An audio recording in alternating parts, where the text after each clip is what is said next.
Hi guys, it's Stu here from 3B and Happy New Year. I realise it's kind of late with all that, but this is the first video of 2018, first proper video where I'm sort of sat in front of you guys and having a chat. And today I want to talk about the new upcoming S9, the Samsung Galaxy S9, which is possibly, maybe, could be announced at CES this week. So let's have a quick chat about it and what are the rumours and what are we likely to see as regards changes. Well, the first thing to sort of get off the bat is that the design is pretty much the same as the S8. That's kind of no surprise really. We don't really see huge leaps in design when there's been a big leap in the design previously, when we've had the sort of the full screen, the sort of lack of buttons on the front from the S7 to the S8. So it comes as no surprise that we're seeing no real huge change in terms of the design for the S9. However, on the back, things are slightly different. If you may remember, on the S8, we had this sort of awkward camera and fingerprint sensor configuration where half the time you found yourself pretty much pressing the camera lens to try and unlock your phone, resulting in a lot of fumbling and a lot of greasy fingered photos much later. Now, what they've done this time around, according to a lot of the rumors, is that they've taken the Note 8 cameras, the dual cameras in terms of the for the S9 Plus, from the Note 8, and then basically bolting them onto the S9 Plus, which gives us a dual camera, which gives us a lot of those fancy camera effects we see from Apple and so on. But it also puts the fingerprint sensor at a much lower position and stops us from fingering the lens, so to speak. Screen is essentially the same. It's a brilliant screen anyway, so we don't really need to worry too much about the fact that they've not really changed the screen. However, there are some little changes, as I've noticed in some of the renders. Hopefully there should be some kind of photo being shown around about now.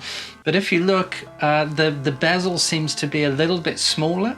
Perhaps it's just sort of wishful thinking on my part that they've made things a little bit narrower at the bottom and perhaps at the top.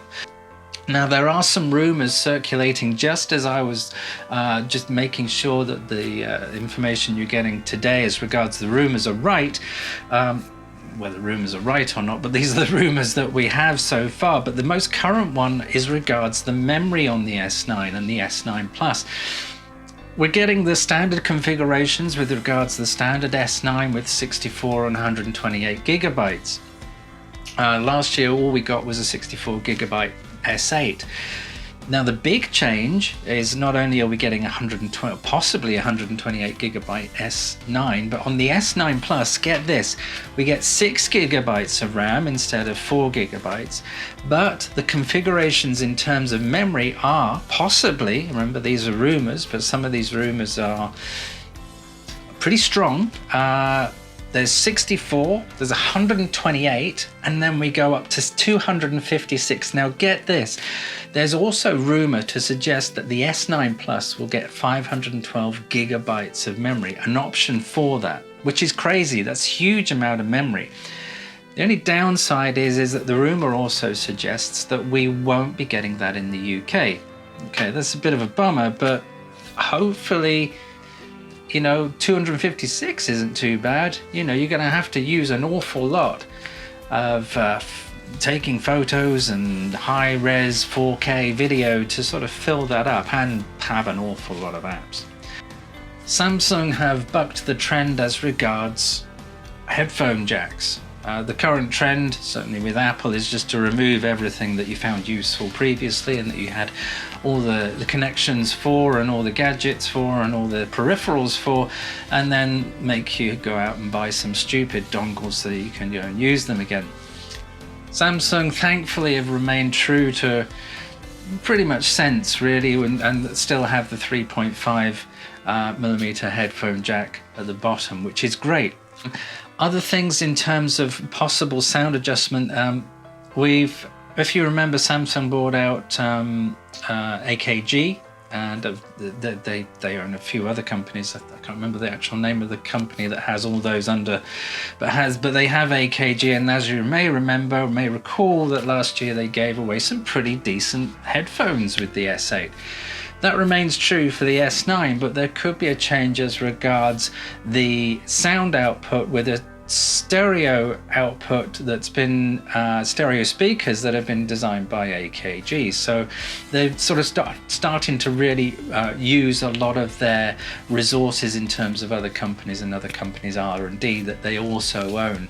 So it's good to see that that's a possibility as regards the sound, because the S8 wasn't particularly great in my opinion, and it was easy to block that sound off with your palm or your fingers or whatever. So hopefully they made a change there and we're getting stereo decent speakers from AKG. There's Android 8.0, no real surprise there.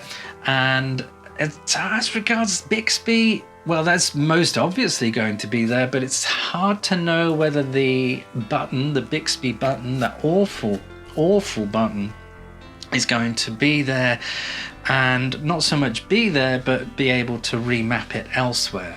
So it remains to be seen if that's hard-coded. You can, of course, use apps that allow you to recode it and move it elsewhere.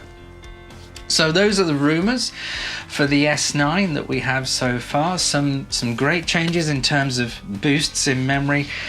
Design is much the same, smaller bezels, the screen is much the same. They've changed the fingerprint scanner and made that a bit sort of lower so it's easier to get out and press.